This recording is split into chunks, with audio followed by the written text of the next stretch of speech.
Un lugar de Bucaramanga es una zona complicada por el microtráfico y todo esto. Allí estamos trabajando con 170 niños, dándoles a ellos el Evangelio. Y tenemos también un espacio para las personas que tienen diferentes problemáticas y estratos espirituales y compartimos con ellos una comida una vez a la semana, los sentamos a la mesa y es un milagro lo que sucede cada vez que están sentados a la mesa para orar por ellos y abrazarles. Y eso ha transformado nuestro ministerio y nuestro trabajo. Lo que tienes que hacer con una persona que está rota, porque hay en todos los lugares y las casas, inclusive de los hogares, personas a las que no parece que no tienen solución, es visualizarlas, es verlas ya puestas en el Señor, ya compuestas. Si no puedes ver más allá de lo que muestran los ojos, va a ser difícil para usted trabajar con ellos. Y creo que Dios ve a la iglesia de esa manera. Dios ve a la iglesia realizada, la ve como un tesoro precioso. Entonces, estar en sintonía con Dios para vernos como Él nos ve es un reto, y muy complejo a veces. Tenemos una mirada desde abajo y desde abajo todo es caos. Todo es caos, todo es problema. Cuando se escribe el libro de Apocalipsis, hay persecución, hay desolación, hay todo está mal. Y Juan se siente perturbado. Y hay una palabra de Dios que le dice a Juan, ven y sube aquí y te mostraré las cosas. Lo que hace Dios es decirle a Juan, mira, te voy a mostrar las cosas como yo las veo, no como tú las ves. Y quiero leer un pasaje que va a guiar la conversación en el libro de los Efesios y lo voy a leer en una versión que se llama Traducción Viviente. Me encanta esta traducción, esta versión, porque une la versión 60 tradicional con un poquito de la versión sencilla. Dice el apóstol, a pesar de que estábamos muertos por causa de nuestros pecados, nos dio vida cuando nos levantó a Cristo de los muertos. Dice, es solo por la gracia de Dios que ustedes han sido salvados. Pues nos levantó de los muertos junto con Cristo y nos sentó con Él en los lugares celestiales, porque estamos unidos a Cristo Jesús. De modo que en los tiempos futuros, Dios puede ponernos como ejemplo de la increíble riqueza de la gracia y la bondad que nos tuvo, como se ve en todo lo que ha hecho por nosotros que estamos unidos a Cristo Jesús. Dios los salvó por su gracia cuando creyeron. Ustedes no tienen ningún mérito en eso, es un regalo de Dios. La salvación no es un premio por las cosas buenas que hayamos hecho, así que ninguno de nosotros puede jactarse de que es salvo. Somos la obra maestra de Dios. Y Él nos creó de nuevo en Cristo Jesús a fin de que hagamos las cosas buenas que preparó para nosotros desde tiempo atrás. Efesios 2, 5 al 10. La comunidad viene con la salvación. Ese es un propósito inmediato de Dios, salvar a una persona y entrarla a la comunidad. He cambiado la palabra iglesia por comunidad en mi lenguaje. Me encanta la palabra comunidad porque muestra cosas en común, lo que une a las personas. La iglesia es la sonrisa de Dios. Dios está sonriendo. No porque nos veamos bonitos hoy en la mesa y todo esto, sino porque ve en cada uno de nosotros un proyecto. Y Dios lo ve realizado aunque nosotros lo veamos incompletos. Este es el momento en que el apóstol Pedro diría, Señor, hagamos 3 enramadas y vivamos bonito. Y Jesús le dice, sí, lo vamos a hacer, pero primero voy a ir a la cruz. Y le pincha el globo a Pedro, porque a veces necesitamos que Dios desbarate un poquito nuestros proyectos de felicidad. No siempre la comunidad es lo que dice el Salmo, que el aceite que baja por la barba de Aarón hasta el borde de las vestiduras. La comunidad a veces es el lugar donde no quieres estar, pero tienes que estar. Es el lugar donde el ojo le dice a la mano, no te necesito, y la cabeza le dice a los pies, no me haces falta. Ha sido Dios quien ha puesto a las personas en la comunidad y este es un hecho que debe dirigir nuestra visión de comunidad. Es que la comunidad de Jesús es el claro ejemplo de lo que Dios tenía proyectado como iglesia más adelante. Cuando hablo de la comunidad de Jesús, hablo de los 12, y no solamente de los 12, sino de las mujeres que trabajaron en ese proyecto. Imagínense esto, que es un poco complejo y paradójico. Jesús pasa toda la noche orando al Padre por lo que él anhelaba de la comunidad. Ora Jesús al Padre toda la noche para que Dios le envíe los hombres que van a ser parte de ese proyecto, y mujeres también. Y Jesús lo agradece al final del ministerio diciéndole: Padre, he manifestado tu nombre a los hombres que del mundo me diste, tuyos eran y me los diste y han guardado tu nombre. Pero déjeme decirle que estos hombres que el Padre eligió no eran los mejores perfiles que esperaba ser. Antiguamente, cuando un maestro quería tener una escuela, los discípulos iban escogiendo al maestro. Pero en este caso, Jesús escoge a sus discípulos. Y uno dice: yo no sé cómo el Padre puede enviar en ese proyecto a un pescador maldiciente.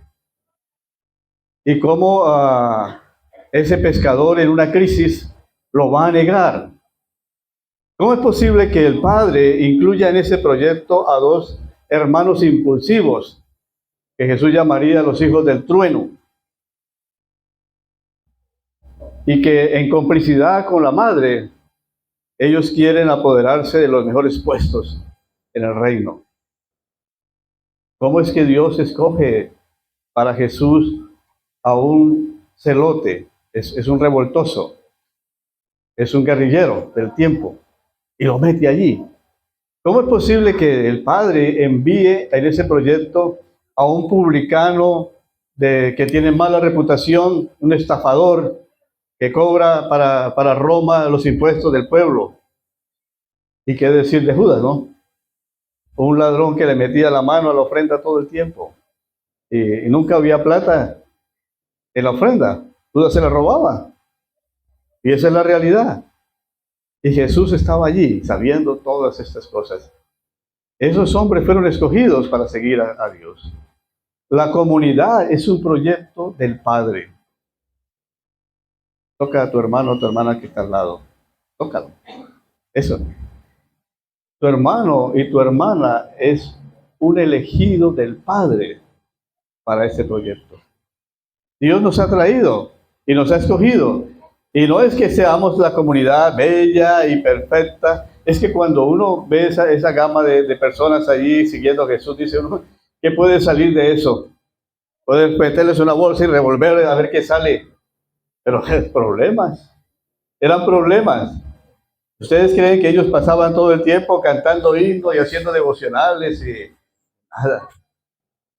Era una pugna tremenda de poder, de mezquindad. Pero ese era el proyecto emocionante, un proyecto redentor que vendría a ser una realidad. Jesús estaba allí. Jesús tiene mucha paciencia, como la tiene con nosotros. En un momento dice: ¿hasta cuándo lo voy a soportar? Les dice a los discípulos: ¿hasta cuándo lo voy a soportar? Pero sin embargo, los ama. Pero es en ese proyecto donde Pedro aprende que no solamente son 7 veces las que debe perdonar, sino siempre estar perdonando. Es justo ahí donde los hijos del trueno, Santiago y Juan, aprenden a ser siervos y entienden que es mejor siervo que ser poderoso. Y es allí donde las mujeres celebran la acogida de dejar de ser invisibles al mundo y tienen a ser parte de un proyecto de Jesús. La dignidad que Jesús entrega a la mujer es algo bellísimo, si usted lee la historia. Pero la iglesia es el crisol donde en cada historia que cada uno trae, con caracteres tan difíciles que tenemos, llevamos demasiadas aristas que se rozan entre nosotros, pero ese es el proyecto de Dios. La gente a veces le molesta a las comunidades cristianas. ¿Saben por qué? Porque parecemos todos tan bonitos y como que todos nos queremos, pero ellos no saben que una vez salimos de aquí hay soledad. La iglesia es una soledad que comparte por un momento una compañía y adoración. lo que llevamos a casa, hermanos, es lo más complejo que puede existir dentro de la redención. Hay un halago que no quiero dejar pasar de Jesús. El primer halago que tenemos de Dios es que Él quiso hacerse hombre. Imagínense eso. No tenía por qué hacerlo. Es un halago que Dios quiera vivir nuestras vidas. Pero Él dice, por lo tanto Jesús, lo que Él hace, nos hace santos, Él nos ha hecho santos. Dice, tenemos el mismo Padre. Jesús no se avergüenza de llamarnos a nosotros hermanos.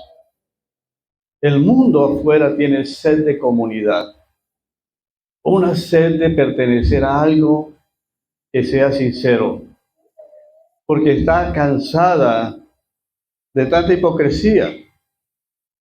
Todas las organizaciones quieren mostrar una fachada y la gente afuera quiere pertenecer a algo en donde pueda realizar su vida.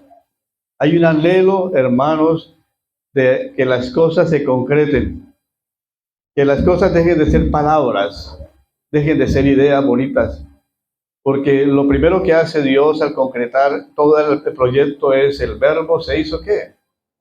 Se hizo carne. Esto es muy profundo. Un hombre en el pretorio, allí el lugar donde juzgaban a los reos y también tenían las reuniones los poderosos, a un hombre en la penumbra con un rostro ensangrentado, mira a Pedro, que lo está negando con amor. Jesús mira con amor a ese hombre. Mientras este hombre está negando, Jesús lo está viendo. Y luego resucitado Jesús le dice a ese mismo hombre, mira, te encomiendo la comunidad. Pastorea las ovejas. Si Pedro no pudo cambiar con esa expresión de Jesús, ¿qué más podría cambiarlo? Jesús concreta el perdón. No habla solo del perdón. Jesús todo lo que dice lo hace. Por eso era el gran maestro. No era como los fariseos que decían pero no hacían nada. Eso diferenciaba a Jesús. Jesús encarnaba todo lo que decía. Era creíble. Y estos dos que estaban allí en la pugna de buscar poder, Jacobo y Juan, a Jesús le dice, les voy a decir que es de siervos, y toma el hebrillo para lavar los pies de ellos. Esto es algo que le eriza a uno la piel. El gran maestro, el creador de todas las cosas, dice la palabra, antes de que Jesús haga eso, sabiendo Jesús que venía del Padre y que volvería a Él y que tenía todo poder, entonces lo que pensábamos que iba a ser algo maravilloso es lavar los pies. Es decir, Jesús dice, nada va a quitar ni a dañar mi dignidad. Yo sé quién soy y ser un esclavo en ese momento no me va a quitar nada. Es algo que nosotros debemos entender cuando tengamos la oportunidad de estar con las personas afuera. Primero debes saber que eres un hijo de Dios y que nada te puede dañar. Fue muy complicado ese proceso de recibir a otros en la calle y Dios me ha bendecido a través de esas personas, me ha hablado a través de esas personas que nadie quiere tocar ni oler y poder abrazarlos e incluirlos dentro de la dignidad, que ellos puedan permitirse dejar de comer la algarroba para entrar en sí. Tienes que ir a ellos. Ellos no van a venir a la iglesia. Ven a la iglesia tan perfecta y tan bonita y tan limpia y tan santa que no quieren entrar. Entonces tenemos que salir y estar allí en donde Dios está.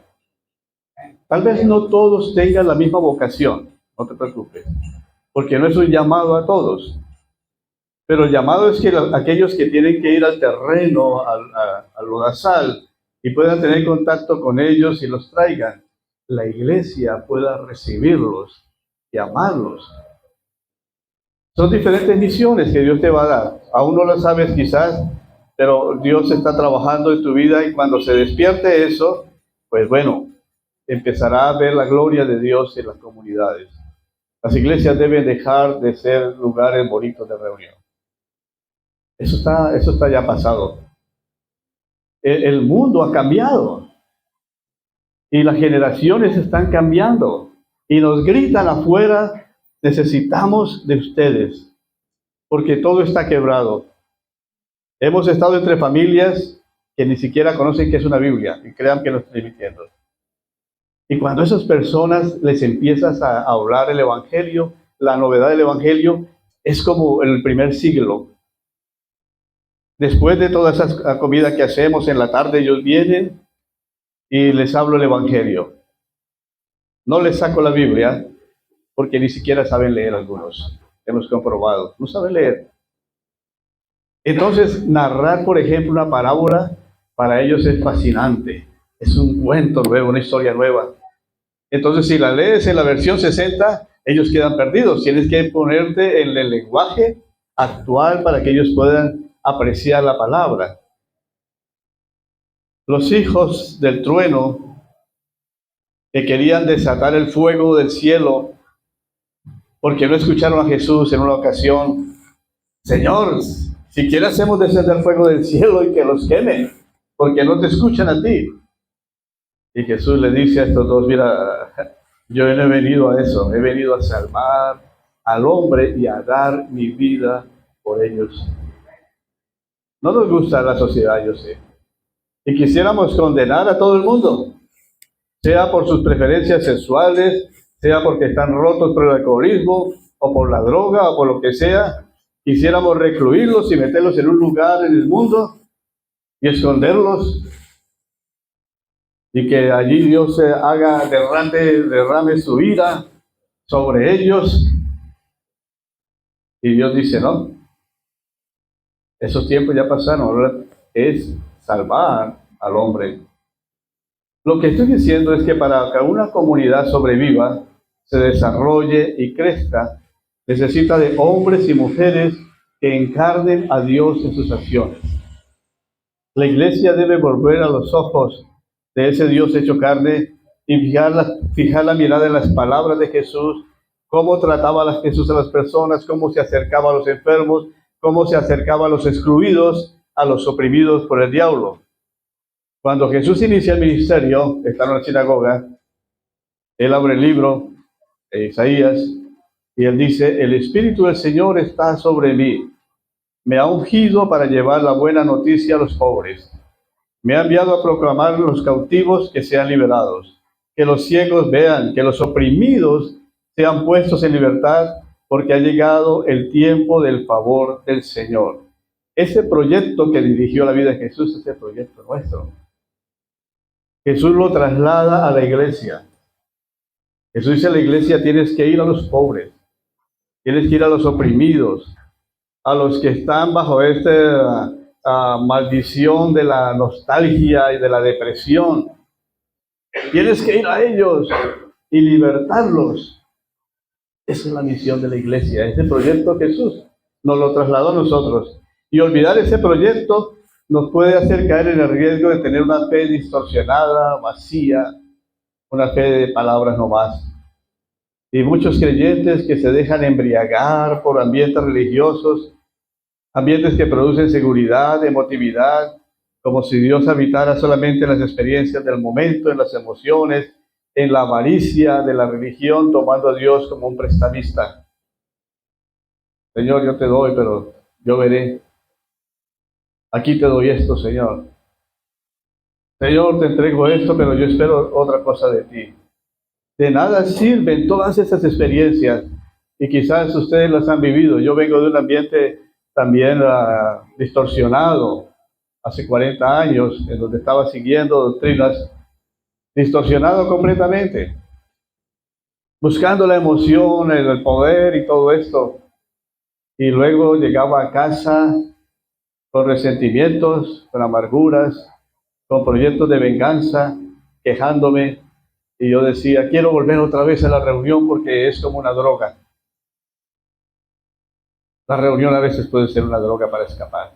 Aquí nos sentimos bien, nos sentimos bonitos, hay alabanza, hay cena, cantamos harto, nos distraemos, hacemos una especie de aeróbico espiritual. Pero en casa, ¿quiénes somos?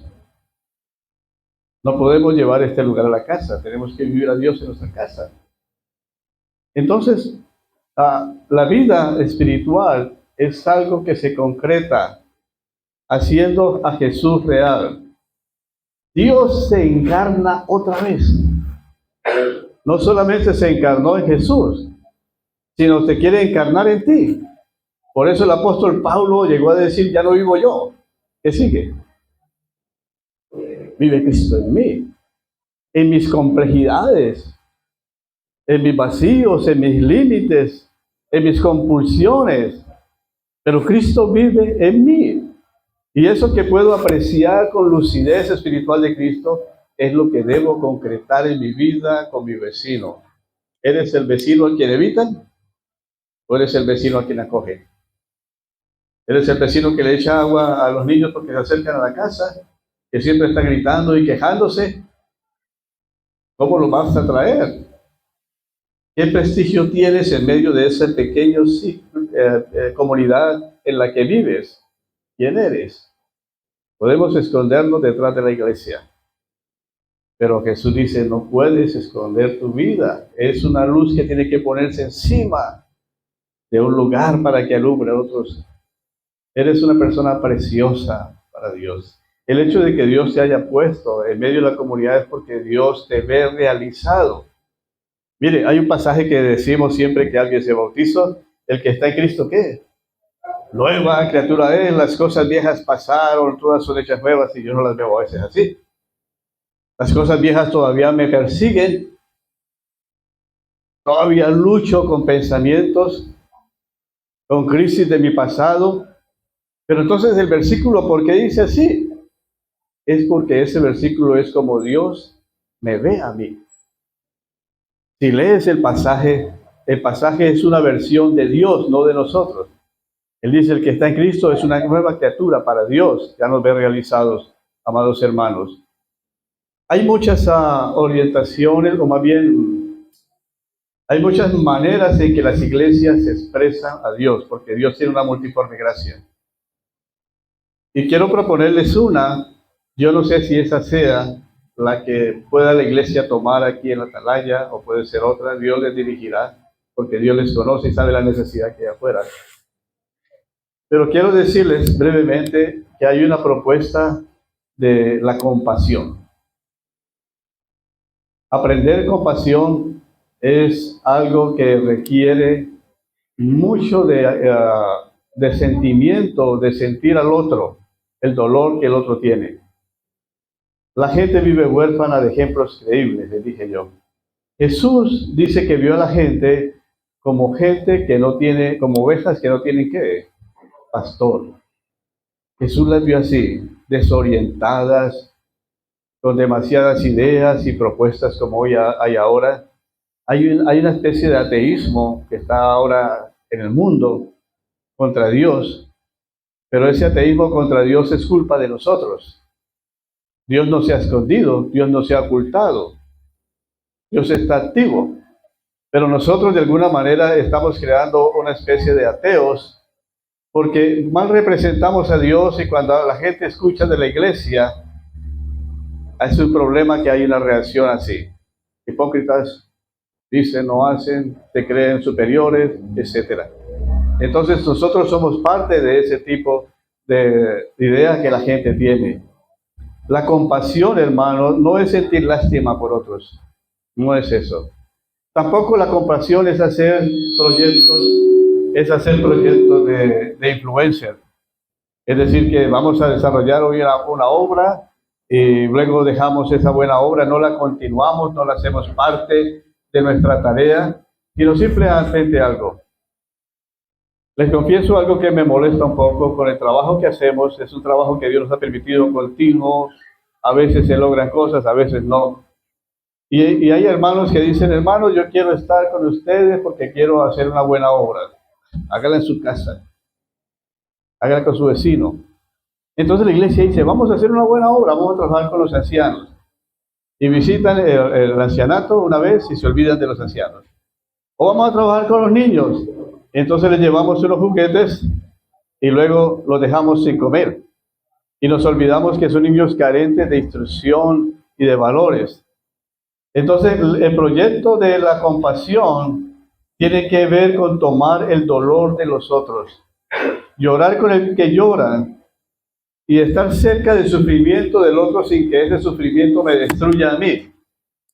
Porque ese es un trabajo también de cómo tener unos límites cuando estás con la persona que está sufriendo. Y les doy un ejemplo de unas malas prácticas de acompañar el sufrimiento. Alguien viene, te acerca y te cuenta la historia. Y luego, ¿sabes cómo le decimos? Ah, eso no es nada. Supiera lo que yo he sufrido. Y empiezas a echar tu rollo. No se trata de ti, se trata de él. Guarda lo que sufres. Aprende a vendar tu herida mientras estás con otro. Y luego a solas puedes desenvolverla y tratarla con Dios. Entonces, cuando interrumpimos la historia del otro que está llorando contigo para ponerte tú de víctima, has hecho a perder todo el momento. Aprende a oír, a escuchar, a sentir en el otro el dolor. Tú no puedes repararlo, es cierto, pero a veces la gente no quiere nuestro alimento, la gente no quiere nuestra ropa usada, la gente quiere ser oída porque hay una soledad profunda en el mundo, una soledad tremenda, aún en las parejas que viven de por años. Hay algo que no puede tocar otra persona, pero Dios sí puede. Pero tú eres de alguna manera ese puente. Hay una desesperación cada día. La iglesia compasiva es un puente de bendiciones tremendas. Dios está feliz porque es la manera como el puente se abre, la oportunidad se abre para que Dios pueda actuar. A algunos no les gusta, pero Mateo 25 habla acerca del juicio de las naciones. Así es el título que han puesto. No lo puso Dios, pero lo pusieron los hombres para ayudarnos un poco en este tema. Y dice que en el día final, no te juzgarán por la doctrina que aplicas si dices que eres. No es la doctrina. ¿Sabe qué nos juzgará? Que tuve hambre y no me diste de comer. Estuve enfermo y no me visitaste. Ese es. Cuando empiezas a obrar en tu vida, no mirando tus propios méritos, como dice el libro, llegas a ser una persona en el que pasa al espacio de Mateo 25, en donde estas personas que están frente al trono dicen, ¿y cuándo te vimos? ¿Han pensado en esa expresión? ¿Y cuándo te vimos? ¿Qué quiere decir eso que cuando te vimos enfermo? Quiere decir que esas personas desarrollaron la compasión de tal manera que no estaban presentes para verse compasivos. El día que creas que eres bueno, dejas de ser bueno. Porque estás fijándote en ti mismo.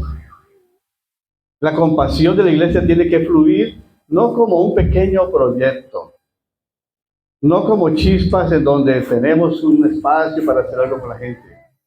Debe ser total en nuestras vidas, que el bien llegue a meterse en nosotros. Que cuando alguien te pida, no te pongas a pensar si lo va a usar para la droga, si lo va a usar para una cosa, para lo otro. Tú da. Esa es tu esencia. Porque ponemos tantos peros y condiciones para expresar nuestra bondad que ya no es Dios ahí activo. No es Dios activo. Solamente miremos a Dios cómo nos soporta, cómo nos aguanta, cómo cada día nos da a pesar de que nosotros somos infieles y desagradecidos. Y Dios sigue fluyendo, fluyendo, fluyendo. Entonces ese Mateo 25 es la expresión de la compasión que toda iglesia debe tener ahora. Hay personas que tienen más sentido y sensibilidad de compasión. Y creo que en esto las mujeres nos ganan a los hombres. Son más sensibles y lo entendemos. Son más maternales. Para ellas saben que es algo que fluye desde su vientre. A los hombres no nos dicen que debemos aprender a respetar a la mujer. Dicen que debemos aprender a amarla. Que los hombres no sabemos amar. La mujer tiene el amor en sus propios vientres, en sus propias acciones. No hay que enseñarle a una mujer a amar. Y como las mujeres son tan empoderadas, usando una palabra moderna, entonces Dios les dice, tienen que aprender a respetar. Es un fluido, fluye Dios a través de el manejo que hace de nuestras vidas. La compasión no nace desde un lugar de comodidad. Jesús dijo, he venido a dar la vida, no mis palabras.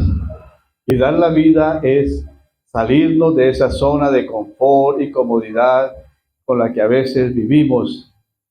Saulo, que era un fariseo, contradictor, perseguidor de la iglesia, entendió esa gracia de ese encuentro singular con Cristo. Pablo disfrutaba encarnar a Jesús. Él decía, ya no vivo yo, vive Cristo en mí. Y eso no es solo una expresión romántica y cliché de los cristianos. Es el camino o es el proyecto de Dios para nosotros. Finalizo con esto. El fragmento inicial del que leí al comienzo. En los tiempos futuros, Dios puede ponernos como ejemplos de la increíble riqueza de la gracia y la bondad que nos tuvo, como se ve en todo lo que ha hecho por nosotros que estamos unidos en Cristo Jesús. La iglesia es lo más bello, lo más valioso para Dios, lo más hermoso, es el proyecto realizable de hombres y mujeres que llegamos a esta situación quebrados, con historias, con traumas, con abusos.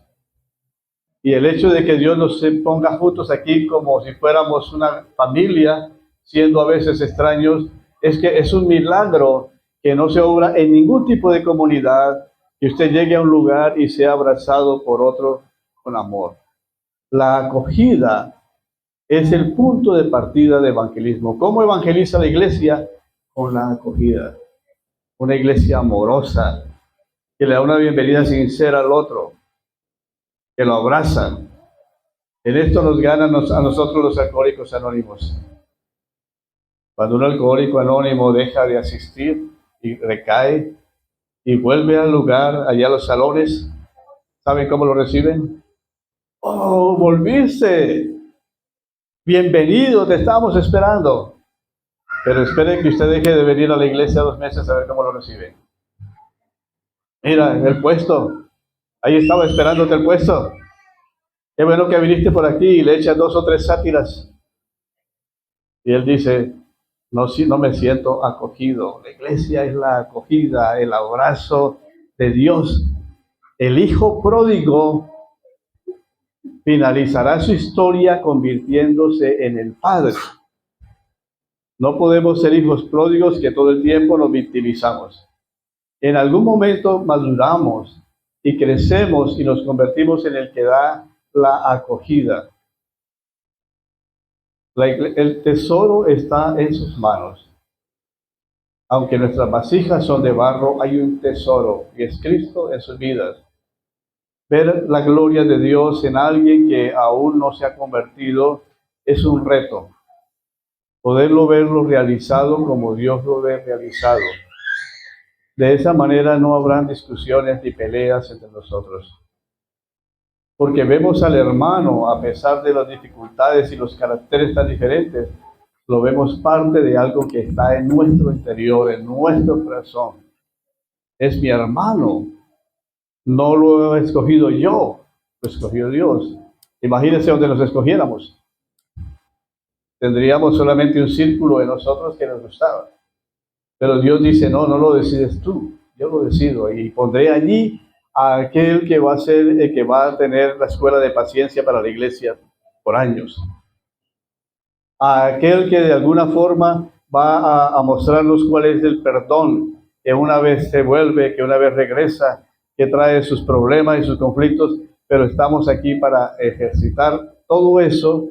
La iglesia es el gimnasio de Dios para poder vivir afuera en el mundo, amados hermanos. Y quería compartir eso brevemente. La comunidad es tener algo en común. Dios ha de dirigir la iglesia, porque hay muchas necesidades en todos los lugares. Que Dios les dé la visión de buscar la compasión, es una sugerencia. Si no es la compasión, que se convierta en otro tipo de virtud de Jesús, porque nadie ha tocado las virtudes de Jesús hasta el tope, solo Él. Nosotros apenas tocamos los bordes de las virtudes, no más. O si no, hablamos del agradecimiento, decimos que damos para que el otro no nos agradezca, pero cuando el otro no agradece, decimos que es agradecido es. Todas las virtudes tienen una gama de cosas. No hemos tocado todavía eso, pero ¿saben qué? El germen, la semilla de todo el carácter de Jesús está en su vida. No es algo que se logra a través de ciertas etapas. Soy un convencido que cuando Dios pone el Espíritu Santo en una persona, pone todo el depósito. Y que nuestra tarea es como deshojar, hasta que aparezca el punto de la virtud. Y esa es la tarea que tenemos. Vamos a orar, ¿o qué vamos a hacer? Ya acabé. Ya. Ya. Muy bien, excelente, gloria a Dios.